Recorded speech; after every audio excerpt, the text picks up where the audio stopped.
Section 1. You will hear a conversation between Annetta and Charlotte, first-year university students, and Bill, who works for the Student Union Employment Service. First, you have some time to look at questions 1 to 5.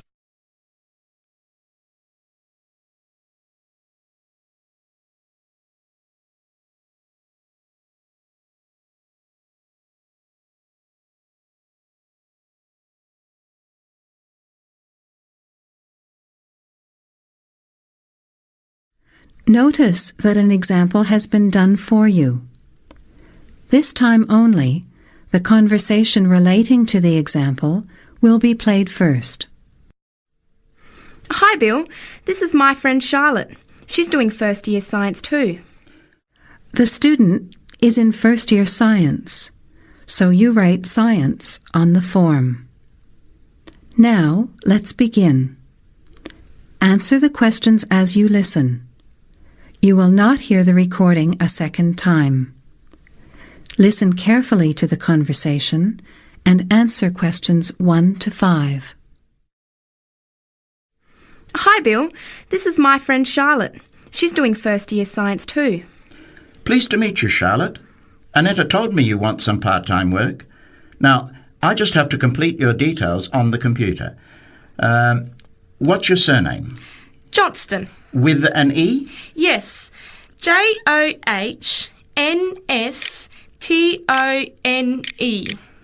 I know that you live in the Heathfield Street student residence, but I can't remember the street number there. It's 126. 126. Good. And the phone number? Well, actually, I never give people that number because sometimes nobody answers or they forget to pass on the messages. So, I bought a mobile phone yesterday, but I can't remember the number. I think it's 0414 847 748. I'll just check. No, sorry, not 748. It's 749. 0414 847 749? Yes, that's right. I must try and remember it. And what sort of work are you looking for? Well, anything really, I suppose, though it depends when it is. I'd rather work during the day, if that's possible. How many hours a week were you thinking of? Oh, I'm not sure. Maybe about 10. But I need to keep at least 2 days a week free for study. Do you have any work experience? Not much, though I used to help in my uncle's shop when I was at school. OK, well, I'll put it in, but we don't usually get shop work. What about gardening? I'd rather not. Everything I touch dies.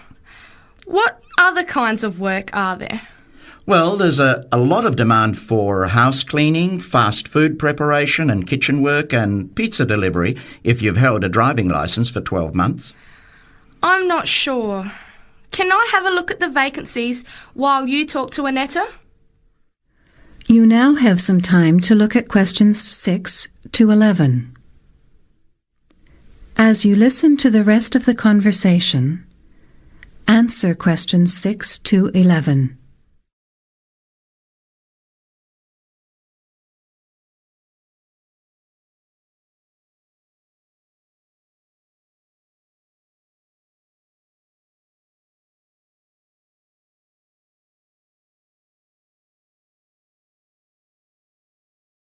Bill, I'd like to change my job. You're at the Hamburger Express on the High Street, aren't you? What's the problem? Well, I never know what hours I'm going to work. I start at 7 p.m. and I'm supposed to finish at 11 p.m, but sometimes they keep me until 2 or 3 a.m. Yes, that is a bit late if you have to make a 9 a.m. lecture the next day. And the other thing is the pay. They're supposed to pay me on Thursdays, but they never pay me on the correct day, often not until Friday or Saturday. A few weeks ago, I had to wait until Sunday. They said their son was sick, so they couldn't get to the bank, but they're always making excuses. Yes, that doesn't sound too good. Would you be interested in pizza delivery? You need to have a driving licence. Yes, I've got a licence, but I think I'd like to change from working in the evening. Are there any day jobs available? Well, as I told Charlotte, there are several cleaning and gardening vacancies. And this childcare job that just came in this morning. Do you like children? Yes, I do actually. What's the job? Let's have a look. Collect the boy aged 4 from kindergarten at 3 p.m. Pick up the other 2 girls who are aged 6 and 9 from the primary school at 3:15. You take them home and look after them. The parents will be home by 7. That sounds quite good. What about the pay? It's the same as you're earning now, 4 hours a day, Monday to Friday, so 20 hours a week. You need to contact Mrs. Alicia Thompson. Her phone number is 91045629 and she lives in Springfield. I've never been to Springfield. I hope I don't get lost. Don't worry. It sounds quite straightforward. Let's have a look at the street directory. The Thompsons live here in Tulip Street, number 252. So you catch the 631 bus, get off here next to the post office in Daisy Terrace. Walk past the post office to the corner, and on the opposite corner is the kindergarten. Then walk down Daffodil Place and cross over to the primary school. Then keep going down Daffodil Place to the corner and turn right into Tulip Street. That is the end of section 1. You have half a minute to check your answers.